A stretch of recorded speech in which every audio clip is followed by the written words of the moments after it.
My heart goes out to the Floyd family. I saw the little girl, his daughter, with her mother on CNN on one of those stations. And when I looked into that little girl's face, that little queen, it broke my heart. When you look at her eyes, it seemed blank, as if she was just trying to figure out what's going on. It's like she felt like she was in a dream. My heart goes out to that little girl. And to that little girl, I want you to know something. Your father's death gave life to justice for all of us. And to the mother, I looked in your eyes also. And I saw what was in your eyes that was in my mother's eyes when my brother was taken away. But my brother was taken away on black crime. But her eyes was the same as your eyes. And to the son, man, your father, man, he's going to make a difference because of him. And to the brother, man, you taking care of your business. You representing your brother. I ain't got nothing but love for you. But like you, I know what it feels to lose a brother. That being said, let's go to today's presentation. What you're looking at now is a town hall meeting that we gave in Tampa, Florida in 2016. And the meeting was titled Center for Nonprofit and Community Development. Actually, that was the organization that gave it. The meeting title was Crime and Poverty, Black on Black Violence and Black on Police Encounters. If you remember in 2016, there was a lot of commotion going on, in which there was encounters with blacks and the police that resulted in a lot of harassments, including around the countries, blacks that were being killed by the police. This presentation that was put together for that in 2016 is still applicable today in 2020. Back then, we was talking about not only the police on black killing, but black on black killing as well.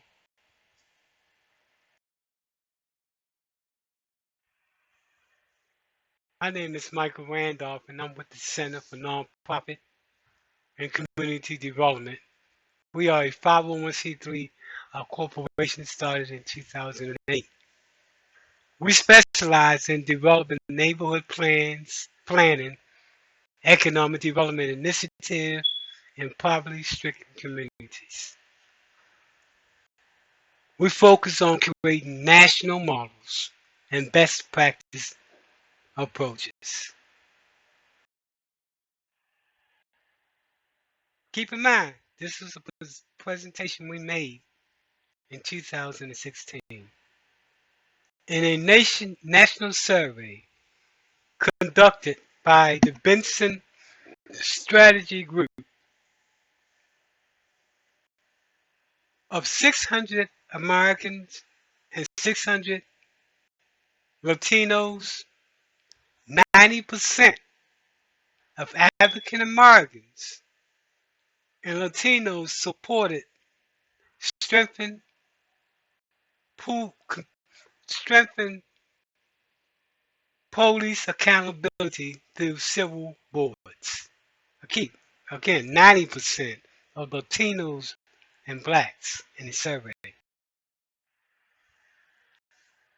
We came up with a model that is even doable today that can be used to deal with the issue of black on police encounters and black on police encounters and still including black on police killing. The goal is to improve the relationship between the black community and the community. The strategy we're using is to create a collaboration of partners to work collectively to create a national model and black and police encounters. Objective: develop a monitoring and report system to reduce negative police and black encounters. The outlets to gather this information related to negative encounters with police in the West Tampa community, the outlet was going to be folks being able to drop off their complaints to churches, nonprofits, businesses, and other organizations so we can begin to collect a database to show the negative encounters between the police and the black community when it was a negative outcome. Again, this is not to say that all police are the same. The process we used was to identify trends in multi-misconducts. And the reason why we say multi-misconducts, because if a situation happens one time in which there was a negative encounter between a police officer and a black person, then that is simply something that's put on the burner. If that happens a second or third time, that brings it up to beginning to monitor that complaint from that police that's being launched by people who are providing the data. This strategy is based upon a local citizen board. This local citizen board will consist of community residents. Unlike past citizen advisory boards, in which is created by a city government, a county government, or some other type of entity, government entity. This is a citizen board consists of community residents. During that time in Tampa, when there was a citizen advisory committee created by, I think it was the police department or the city council, the problem was that they elected who sat on that committee, and they also controlled what was going on with that committee. Our solution was to create our own citizen advisory committee, and we would serve as a monitoring agency and a reporting agency. When complaints come in, and there are multi-complaints against a police officer, those complaints will be sent to the Department of Justice, the FBI, the Attorney General, and others. In addition to that, the police department, police professional groups, the Mayor Advisory Council, and the mayor as well. Also to the media, the state's attorney, and to the community. And the civic groups like the NAACP, the Urban League, and other groups like that. The whole idea was that to create a mechanism so that officers who are negative are being monitored and it's being reported out to all these different agencies from the federal to the state level. Idea being that officers that know that they're being monitored and that their conduct is being sent to federal, state, local officials, communities, nonprofit groups, and the like are less likely to be to continue that misconduct. And if they continue that misconduct, there's enough information or data there to build a case to remove that officer. Again, it gives power to the residents in the community under this model. Now, let's get into black on black crime. Among boys and men's ages 15 to 34, for example, African Americans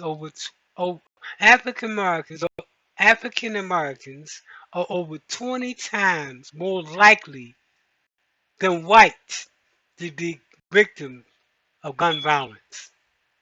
An average of 4,472 black men was killed by other black men annually between 2009 and 2012. If we look at those numbers now from 2013 to this date, those numbers are going to double. Black Americans are killed at 4 times the rate of people in other development countries. I want to say that again. Black Americans are killed at 4 times the rate of people in other developed countries. And we're talking about black on black killing. And that's another form of violence as well. It's called intimate partner violence. On average, nearly 20 people per minute are physically abused by an intimate partner in the United States. During 1 year, this equals more than 10 million women and male. 1 in 3 women and 1 in 4 men have been victims of physical violence by intimate partners within their lifetime.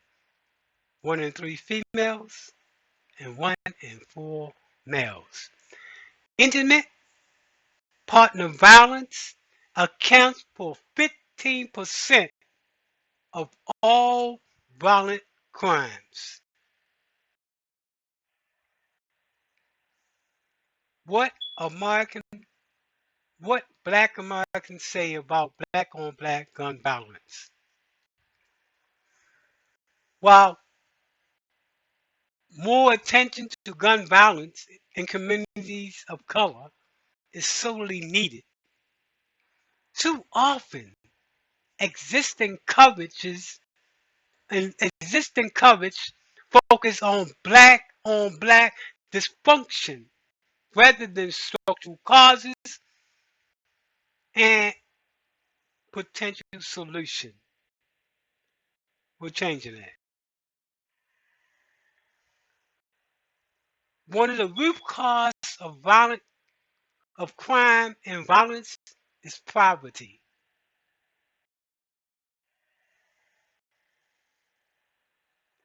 There has been initiatives since the New Deal to the war on poverty, up into present day initiatives to deal with rebuilding communities. The new school of thought that come from all of those initiatives is a model called the Community Comprehensive Approach. This model, this model that was created, this particular model that was created in Baltimore in the 90s, mid 90s, it was created by the Enterprise Foundation, Mr. Rouse from the Enterprise Foundation. It was the first community comprehensive initiative. It was the first initiative that looked at a holistic and comprehensive approach to rebuilding communities. Instead of just looking at employment problems, housing problems, health problems, it combined all of those into one comprehensive initiative. It was one of the first in the country. If you see me there with Mr. Rouse is the white guy. I'm the guy with the we look like my maroon jacket on. This conversation that was going on in this picture with the cameras on us was by uh, public broadcast TV. They did a presentation because everybody was curious as to what was going on, what was new in rebuilding neighborhoods. Out of this initiative came what was known as the Community Building Partnership. Again, it was the first time that the private sector, Mr. Rouse was the president. He was the president of Enterprise. In Enterprise, the business side of the table was a multi-million-dollar corporation. Mr. Rouse felt that there needed to be a change in poor communities, that the approach that had been taken was not working. So when he came to Baltimore, he came to Sandtown in particular, because at that time, Sandtown was the test tube baby. When I say test tube, it was the worst of the worst. And when Mr. Rouse came, he brought people from around the country to try to come up with a strategy that is comprehensive in nature and change the narrative on how poor neighborhoods transform. From that initiative came the Federal Empowerment Zone. As you can see, I'm in that picture right there on the opposite of the side of the TV people.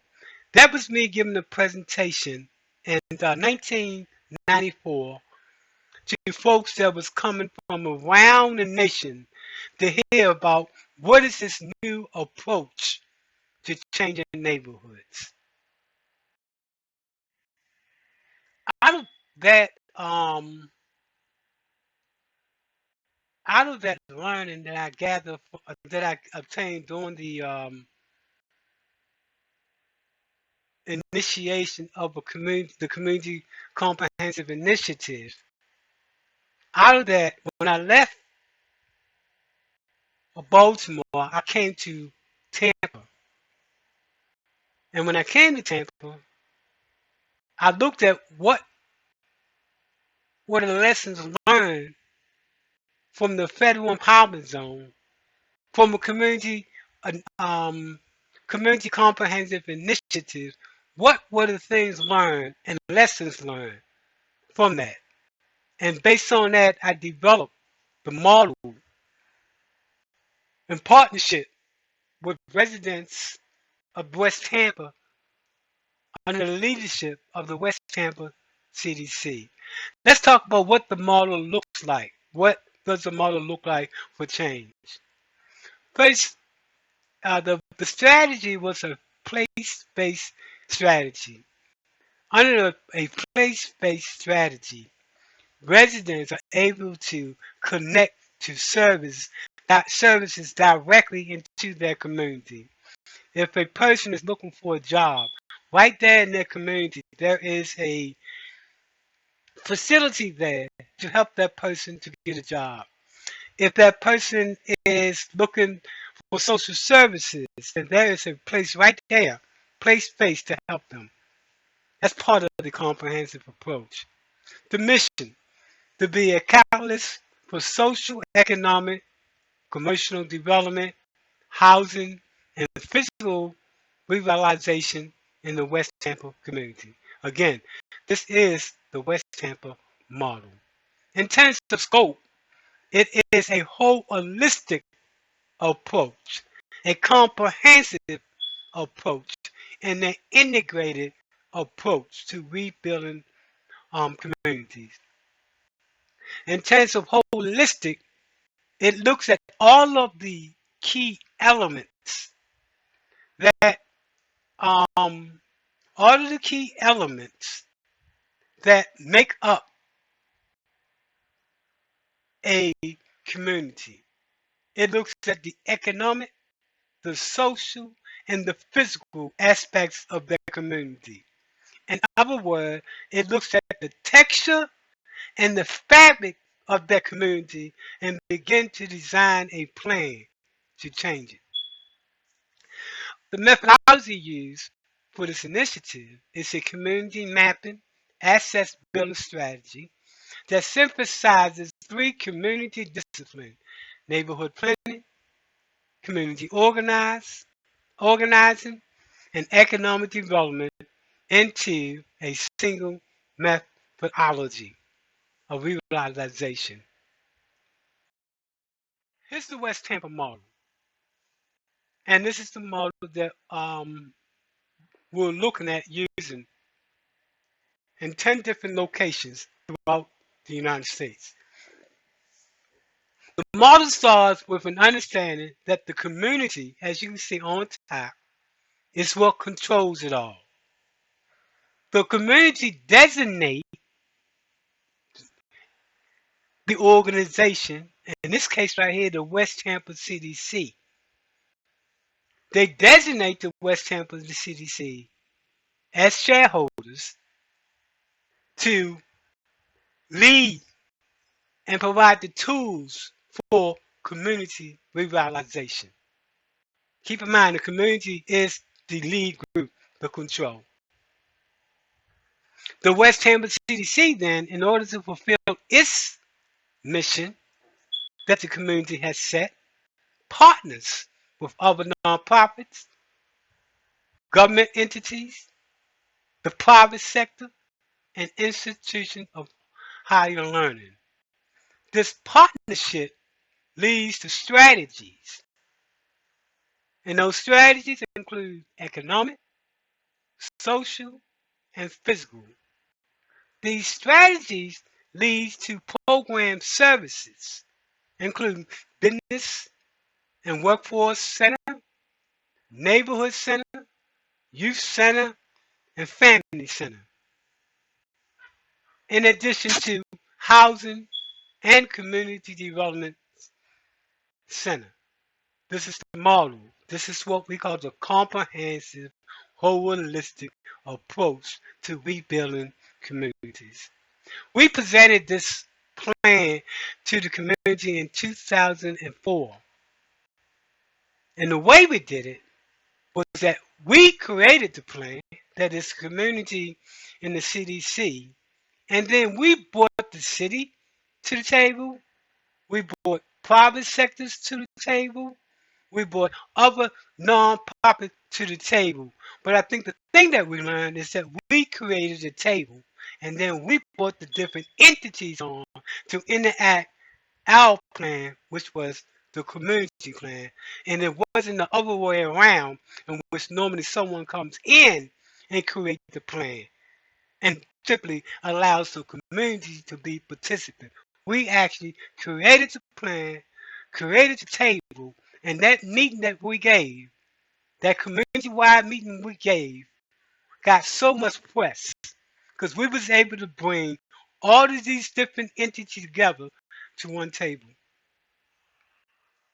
When we say a comprehensive, holistic, integrated approach, we mean that there is a one-stop approach to providing services to the individual, the family, and the community. And as you can see, all these arrows are pointing towards the individual, the family, and the community, such that these are the resources that can build strong neighborhoods, be it a need for affordable daycare, community engagement, youth, quality education, jobs, health, the whole arena of different things. As you look at this table, focus towards the individual, the family, and the community. Now, let's talk about the different parts of the plan. As you know, the first part of the plan was economic development.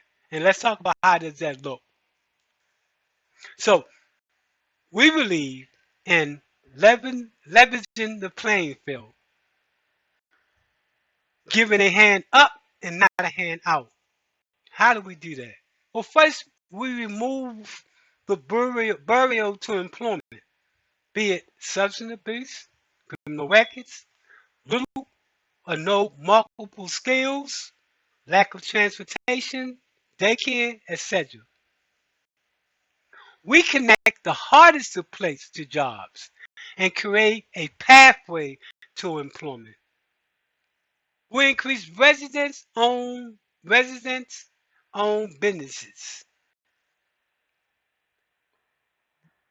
When development occurs in neighborhoods and it's economic development, for the most part, when that type of development comes and businesses come, they come from the outside. Our strategy is to create resident-owned businesses, to create wealth. We also want to increase affordable rental units and as well as home ownership opportunities. And we definitely want to use a different approach. We're looking at approaches from around the nation and around the world as to how do we solve our problems. Instead of just looking at the United States, we're looking all over from Africa to Egypt, from to the Middle East, to Latin America, you name it. We looked all over the world to come up with the perfect plan. We want to increase job skills for those earning less than living wages. We want to make it possible for residents to have the income to reside in the West End community and not priced out. Gentrification, and we are about reverse gentrification. Gentrification is whenever you got a situation where a person is displaced out of their community because of economics. So let me give you an example of Mari, who works for McDonald's, and this is a hypothetical. She works in McDonald's and she lives in West Tampa. With development that's coming, her rent right now, which is $500, because of the development that's coming, that rent that she now pays $500 is going to go up to $1,500, and she's going to be priced out of the community. We call that gentrification. What does reverse gentrification look like? In this same scenario, where you have Mari, who works for McDonald's during the daytime, our strategy is that during the evening time, to provide Mari with that training necessary to increase her skill level, thus increasing her income, thus putting her in a position that her income, because her income increased, puts her in a position that she too enjoys the benefits of living in West Tampa, and she's not gentrified out of the community. The other thing is to increase job opportunities for residents in and beyond West Tampa. We want to build a marketable workforce in West Tampa. And the way we do that is to identify what is the current general community job skill when we look at generally in the community, and how do we build those job skills to a level where, so for example, we know in West Tampa there's going to be a lot of people that live below the poverty level. We know a lot of people are going to be in the service industry, so we focus on that population in terms of putting together strategies that either allows them to stay in that industry and make more money, or for them to have an alternate choice that allows them to choose a different career that provides them with the training, that provides them with the necessary income increase to stay in the community and take care of their family.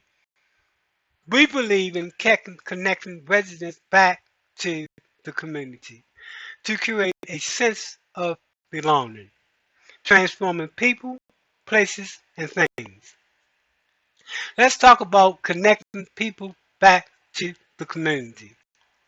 Our strategy is that we don't want a person to get a job in West Tampa, good money, and then move out, because we stuck with the same problem.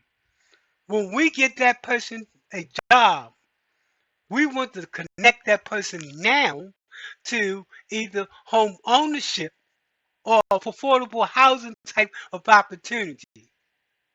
And because the services that that person received to get that job was from the community, then therefore, in addition to the person getting that job, that person must also commit to doing community service hours. The whole idea being that the community gave you this, so therefore you must get back to the community and be part of the rebuilding of the community. So now that means that person, as part of that social contract, commits to either being a tutor, helping seniors, helping in some capacity to build our neighborhoods, to do something that contributes to the rebuilding of the neighborhood. They can be mentors, they can be anything, but they must get back to the rebuilding of the neighborhood. Let's talk about some highlights related to the social development, the social side of the table. Let me go back and again remind you that there are a threefold approach. Economic development, we just talked about that. Social development, we're about to talk to you about that. And then there's physical development. We're going to talk about that later. In terms of social development, what we do is to provide technical assistance to neighborhood groups, because neighborhood groups are the foundation of the community. That's why it's critical that neighborhood groups sets on the board of directors of these groups that say they represent them to rebuild a neighborhood.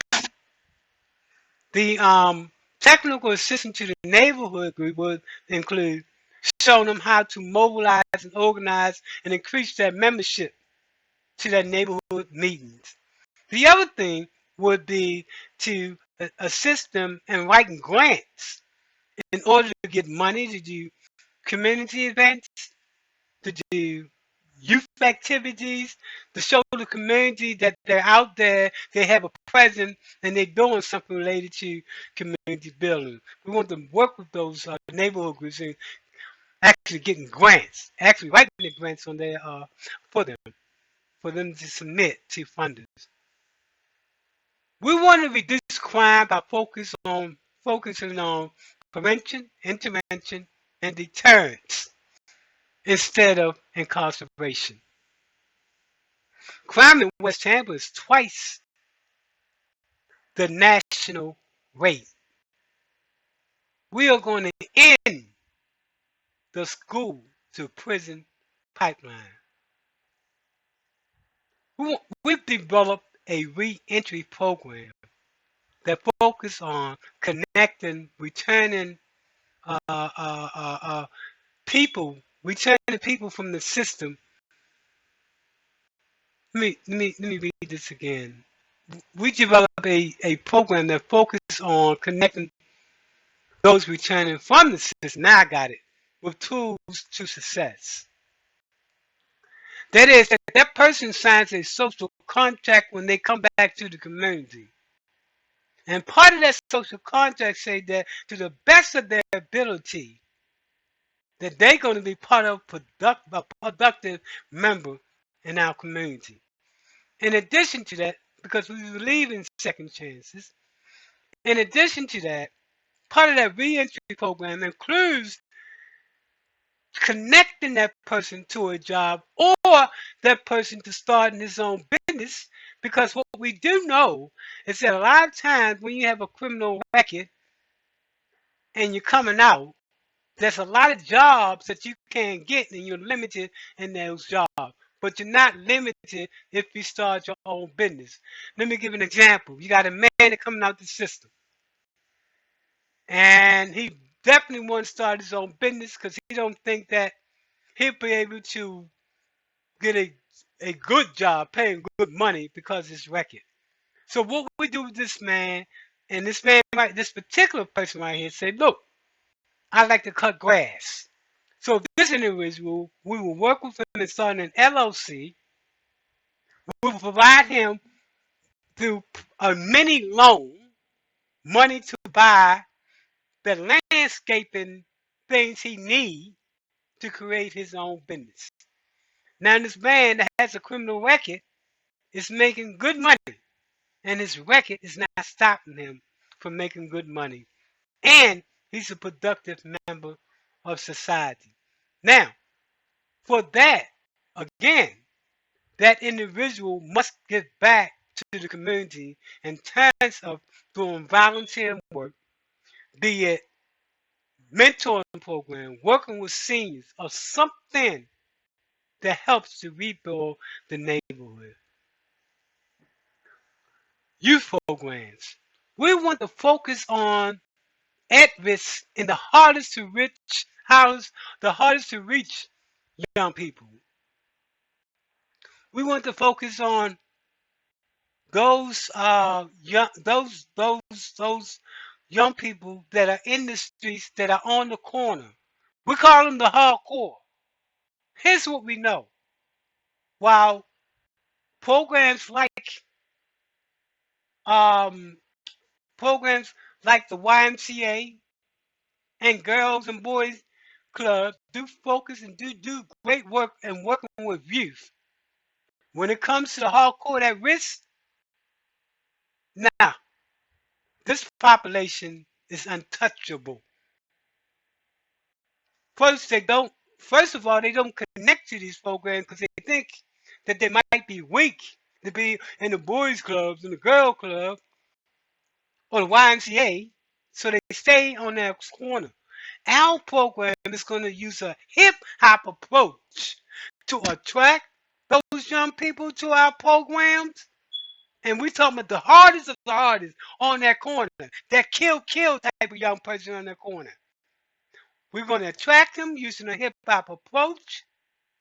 We're going to transform that young man, and we're going to produce a productive young person that's about the business of rebuilding his neighborhood. That's part of that transformation training that that young person gets when he begins to learn the history of where he is. We teach him that you might think your ideas is all your ideas. But let's talk about the history and how you got to think like you think. The self-fulfilling prophecy. We go all the way back to slavery. We move it from slavery to the breakup of the black family, welfare. And then we move it to the war on drugs. And we let that young person know, young man, your future was determined before you came out. Your direction in terms of crime was already predicted. But we want to change that script. The other thing is promoting strong families. Strong families promote strong communities. Then we definitely, because you can't do this without, um, you can't do this component. Without this component, it doesn't work. And that is promote healthy lifestyles from birth to death, dealing with issues like mental health, which is a major problem in our communities. We want to look at that and tackle that issue in the black communities because it can be attributed to so many other things, like the domino effect. We want to start to look at the way the traditional approach of prescribing synthetic medicine and how those medicine tend to make us feel even worse. We want to move away from that and look at strategies from around the world that has altered approaches to medicine, holistic medicine, alternative medicine, and those other new schools approach of dealing with health that doesn't involve the traditional approach that includes that pill, which actually can make things even worse. We want to improve the educational outcome, and we do this by putting together a state-of-the-art approach that includes speed reading, speed math. Young people in this neighborhood are going to have multi-language. We're going to prepare them for the global encounter. We're going to use a different approach for education that's a hip-hop approach. And when we say a hip-hop approach, what we're seeing now, young teachers are using hip-hop to teach science. Young teachers, hip-hop, they're teaching young people math, algebra, trigonometry, using math. Using rap. They're teaching young people science using rap. A new approach, a hip-hop approach. And when they're using these approaches, now keep in mind, African Americans are dropping out of school like crazy. But these, what I call next generation teachers, are bringing them back to school using a hip-hop approach. So, how do we fund it? How do we create the program, the best practice, but how do we fund it? Well, what you're looking at now is called social entrepreneurship. It's the ability to fund the future of nonprofits through a combination of earned income, charitable contributions, and public sector subsidies. The earned income is used to pursue social objectives by simultaneously seeking both financial and social return on investment. Let's look at how that looks. Well, let's look at resources / revenue input. And that includes bringing in grants. The only thing is that if we only depend on grants, then we could hold ourselves to be vulnerable, because if that grant stop, we close up. Grants should be used as seed money for a bigger picture thing. The other thing we can do to bring in revenue is fees for services. Development fees. Development fees include, for example, in West Tampa, the CDC created affordable housing. And for each house that they build, affordable house, they receive $20,000 to $30,000. And then with that money, they were able to put it back into the CDC to fund their youth program and those other type of programs. Consultant fee is another approach to bringing in money. When you become so good at what you do as a nonprofit, you can then, other people will want you to come to show them how to do it, and you can charge them an accountant fee.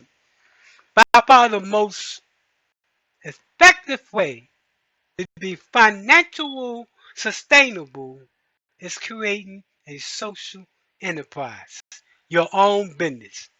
Own and operate your own business. Because then you put yourself in the business to earn income that you can use in a discretionary way that the organization sees fit to pursue your mission and your vision. Normally, when you receive grants, first of all, you're limited in what you can do because you're limited to what that grant calls for you to do. And the other thing is that you're not really independent because they can pool that money if they decide that you're not doing exactly what they think you should be doing, although it might be contrary to the community interest. When you create a social enterprise, when you create your own business, then you call the shots. And I think the business model is the most critical component to a nonprofit sustainability. By far the most the most the best example of a social enterprise nationally is known as the New Community Foundation in Newark Community. This foundation started in Newark, New Jersey, as a result of a riot. It burned the city down. This church put together a plan and brought the community together and put together a community development corporation. 35 years later, that organization now, community, nonprofit, listen to what I'm saying. They have over $900 million in assets. They hire over 600 employees. That's what we call social enterprise. My first encounter with understanding social enterprise in 1990 came from visiting that particular organization to see what they was doing in the 90s. And that's why I know what success looked like. Anyway, let's move on. And then the other thing is that you need to, the other type of revenue that you want to bring in is making investments into stocks and bonds, into other type of securities, so that the nonprofit can can get money from the interest that you invested in those stocks and bonds in order to further provide a earned income stream for the nonprofit. The other thing that you can do related to revenue is to work out deals with the private sector. Let me give you two examples of how nonprofits can partner with the private sector to bring resources to its community. And one deal that the West Tampa City CDC did in conjunction with the a housing developer that came to West Tampa that wanted to do a major housing project that, for the most part, it would create houses that were from moderate to high income, in which most residents could not afford. 60% of the community in West Tampa earned below the poverty level. The deal that we struck with that particular that developer was that they would provide $650,000 in a pool of money in the form of a grant for folks in West Tampa that was looking to buy a house. It will provide them with closing costs to increase their ability to buy that house, because we would actually pay the closing costs by way of that particular grant. The other deal that was worked with a developer that was doing high-end houses in West Tampa is that there was an agreement that that developer, as part of the the commitment to the community will build will convert one of those houses to the West Tampa Employment Center. So that footprint that they was leaving behind was an employment center that goes who were working with residents to increase their income so they could buy houses.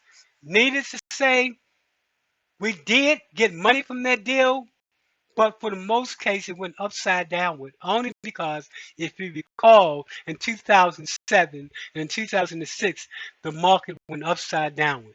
So all housing deals, that particular deal, was scrapped. But what we did show was how you can connect and do your own dealing on a community level with developers to bring deals back to the community. Now, how do we use that money? Well, we use that money, as you can see, program project output. The money that comes in is used for employment programs, public safety initiatives, youth programs, community building, affordable housing, neighborhood revitalization. In addition to that, in terms of the outcome that came of this program, outcome increase includes outcome increase the quality of life. And outcomes included increased employment, increased affordable housing, reduction of crime, improved in quality of life. The benefits included a higher return on investment. That included an increased tax base. Because we're working with residents to start their own businesses, that's going to increase the tax base for the city. Reduction in required city services. In any poor community, the city is going to have to donate a lot of resources to that community. Our strategy reduced the requirement for city services because we actually are transforming that community. The other way that the city benefits is that it is a reduction in public safety. Again, in West Tampa, it's 4 times as high the crime rate in the nation, 4 times as high.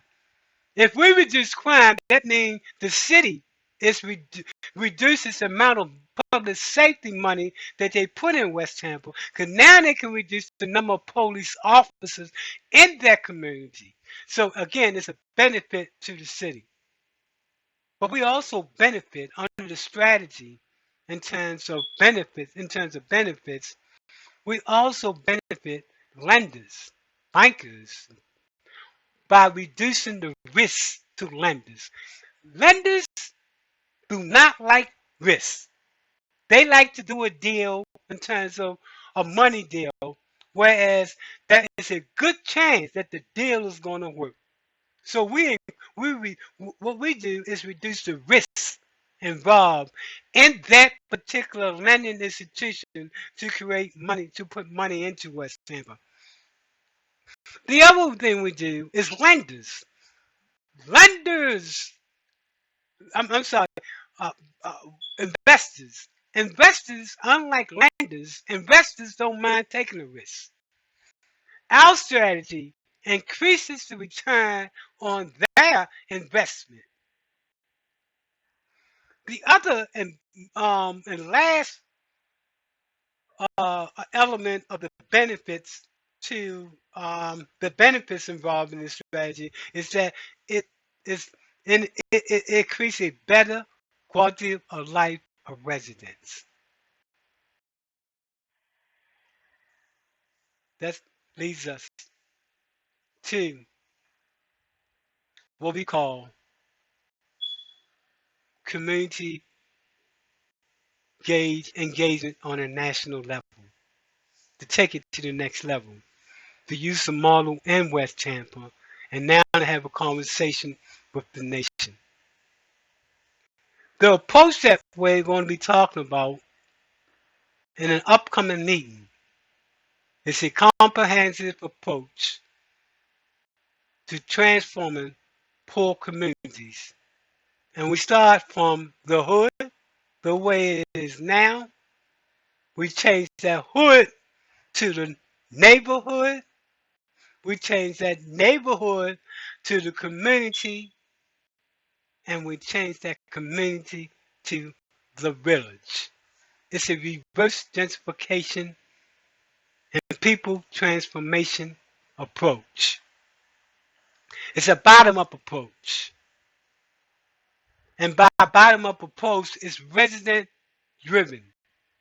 It's based on best practices from around the world. And it's based on best practices and lessons learned from around the world. We're changing the narrative on how nonprofits operates, moving from a total dependency on grants and donation to help from government to help from government. We're changing that to increasing earned income of organization by them owning their own business, to long-term investment like stocks and bonds, to direct deal making with the private sector to increase economic opportunity. Now I'm talking to the hood. I'm talking to the neighborhood. Every time they come into our communities with an initiative, starting with New Deal on up to model cities, they always came in with a plan that they created.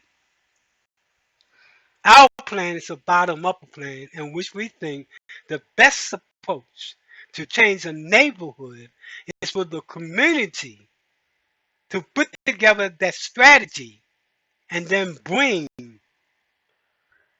city government, private sector, other nonprofits, and other entities to the table, because now it becomes a bottom-up approach. If we're going to change our neighborhoods and our community, we must do it from within.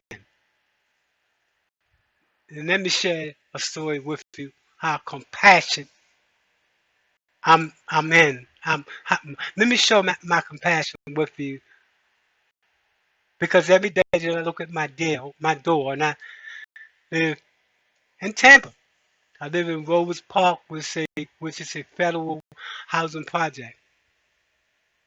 And every time I look at out my door, and I see the kids and I see the parents, I see the parents as if their outlook on life is that this is what life got, and this is the best it's going to be.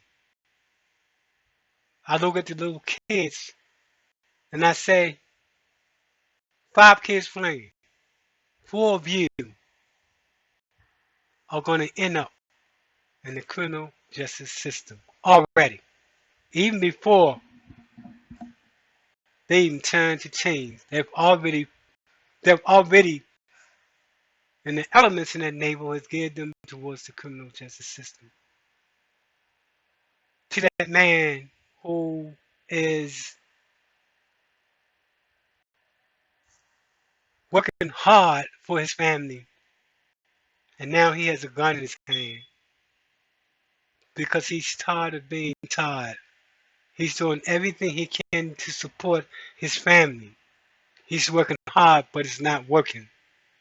So he has that gun in his hand, because to him, he's going to do what he's got to do. To you, my brother, we got a plan. We understand the necessity for you to have a decent paying job to support your family. To the young person who's hanging on the corner, yeah, you. I'm talking about the hardest of the hardest, the kill. We got a deal you can't refuse. We plan in our conversation to show you a pathway forward that leads to that type of income that you've been dreaming about. We got a strategy for that person who's life has been taken over by drugs, and you think that there's no way forward. We got a plan. We got a plan. We got a different approach to dealing with substance abuse, a different strategy. We're moving away from the old model of NAA, and Narcotics Anonymous. We have a different model and a different approach. We call it the new generation approach. To that mother who cries herself to sleep every night because she don't even know if her son is going to come home. And she prayed, God, please let him make it home. To that community that's infested with violence and crime. And you're saying to yourself, man, I can't even go outside. I can't even enjoy my quality of life. We're changing that. To the father who is crying in his heart because his job that he has treats him less than a man. And the only reason why he keeps that job is to take care of his family. But because of the color of his skin, he's being treated less than a man. We got a plan. We're about job creation. I want to now talk about what's going on now in our society. I want to give a hands up to the young people that's out there that's fighting for change. See, you got the key. This is the revolution, and the revolution is televised. You have the power to break the glass ceiling that we call structural racism and institutional racism. Young people, it's your time. The revolution is now. You can change all this like never before. Don't let that young man who died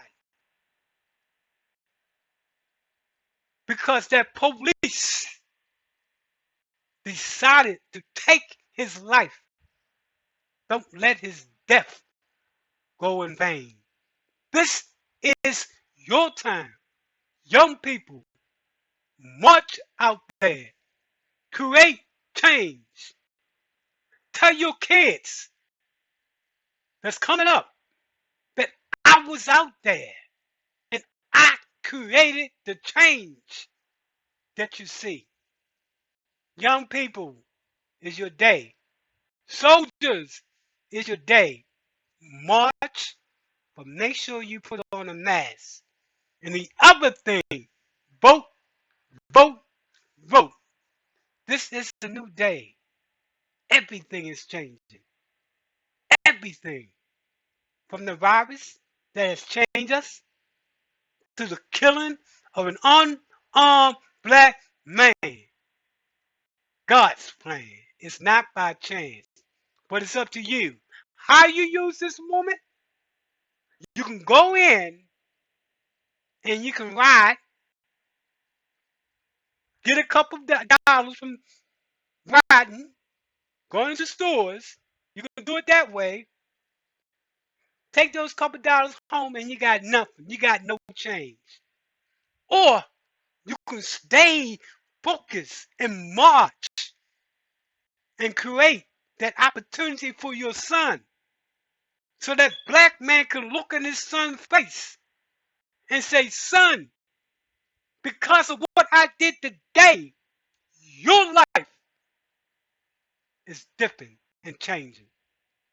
It's up to you, young people. You can create change. You got the hammer in your hand. Knock down racial discrimination, knockdown structure, and institutional racism. Like no time before. There's never been an opportunity like this. The whole world is watching you, young people. Guess what? I got your back. Go out there, make a difference.